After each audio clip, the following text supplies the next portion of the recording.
This criminal complaint doesn't begin to describe the deplorable conditions found in this apartment. Take a look at this. What makes matters worse, these steps are crumbling under my foot. All day officers have been standing outside of Patricia Meyer's second-floor apartment. Security cameras were rolling, capturing the crystal clear images of the two suspects. You're one of the chosen lucky ones. You can get up close and personal with one of these feathered friends.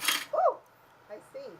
So you have to be really gentle with this. Yeah. Police say the suspect approached the 12-year-old from behind, grabbed her by the arm, and told her if she screamed, he would kill her. What kind of message do you want to bring? Oh, we're not going to tolerate this anymore. Joining us now with reaction from the owner, Carmen. That's right, Amanda. The incident that happened on Sunday at the Vapor Lounge continues to raise some eyebrows. You can see from the piles of debris on the sidewalk, the cleanup continues here. This emergency call in there came in with an all-hands-on-deck. State Corrections says that Hamilton died of suffocation by hanging himself, but the family isn't buying that. That's right, the big question, who's going to pay the bills? We all have to work, even myself. Close to a dozen people are now homeless by this fire, but they are saying that they are thankful they are alive. A mother's grief I don't know what am I gonna do without him. over the brutal stabbing of her 15-year-old son, her youngest. My baby, my baby.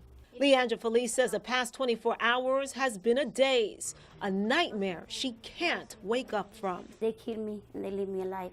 These chilling images shows her son, Lisandro Guzman Felice, being dragged out of a bodega on East 183rd Street by a group of men Wednesday night. One of those suspects, police say, stabbed the teenager in the neck with a machete. I see the machete in the hand in the guy who has the red shirt. Felice viewing the video of her son's horrific stabbing for the first time and seeing the man who police say took his life. But he's looking for him inside the grocery store. He are looking for him. Police aren't sure what led to the deadly stabbing, but they believe a dispute broke out between Felice and the knife-wielding man. Don't hit him with a big machete like that. You know, this is a criminal. This is from the devil. Meanwhile, Felice's Angry Birds hasn't been moved from the couch, the last place where he sat with his mother just before leaving that night, as well as this text message to his brother-in-law telling his family he's on his way home. He said, yo, I'm coming home soon. Fall asleep if you want. And then I called him twice, but it was never a reply again. Meanwhile, there is a $2,500 reward for anyone having information on this fatal stabbing. That's the latest here in Belmont. Carmen Grant, News 12 The Bronx. On February 24th, 2015, A late Tuesday afternoon, she had a princess lunchbox. Her book bag was the cover of the back of a dinosaur, so it looked like a dinosaur shell. Glasses, pigtails, school uniform. police say a 12-year-old girl just got off a city bus and was on her way home from a tutoring program when she was sexually assaulted. All special victims cases are bad, but this case is exceptionally bad. Police say the suspect approached the 12-year-old from behind, grabbed her by the arm, and told her if she screamed, he would kill her. He then forced her into this alley where he raped her. Diane Crawley, the lead detective on the case, now hoping new images of the suspected assailant will bring police closer to catching him. I needed the public's help in 2015, and we need it still. For 2 straight days, Detective Crawley and the victim combed this area, looking for what the 12-year-old described back then as glimpses of a green wall during her brutal rape. He was like, that's it, the green grass wall. And as you can see, it's turf. Here at 2064 Daly Avenue. Once we turned around and realized that there was a surveillance camera, we actually were able to retrieve the entire sexual assault on camera. This week, marking the 3rd anniversary of the horrendous act.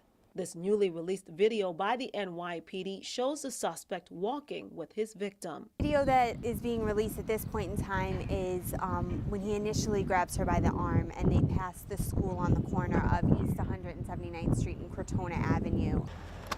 Crime Stoppers now offering a $22,500 reward in the case. Police say the suspect is about 5 feet 2 inches tall, now in his late teens, possibly 20 years old. Police say it was a random attack. And he's still out there. Somebody knows something that would lead us closer to making an arrest on this case. Carmen Grant, News 12 The Bronx.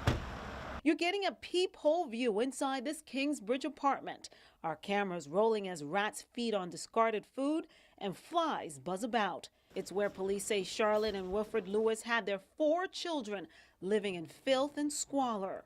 Why did you leave your children in those conditions? Neatly dressed, the Bronx nurse kept silent as she and her lawyers hurried past reporters after today's court appearance. Anything to say? Happy to talk later. She's out on bond. Her husband, Wilfred, pictured here, remains in jail. This criminal complaint doesn't begin to describe the deplorable conditions found in this apartment where the couple's 5-year-old son was found home alone, surrounded by trash, vermin, and feces on the walls. A UPS worker discovered the youngster alone with an empty refrigerator. He flagged down an officer. Are you denying the allegations? Yes. The couple now charged with several counts of endangering the welfare of a child. Their 4 children now in the custody of the city's Administration for Children's Services. The Bronx mother answering this final question as she hurried away. Do you miss your children? Yes. Carmen Grant, News 12 The Bronx.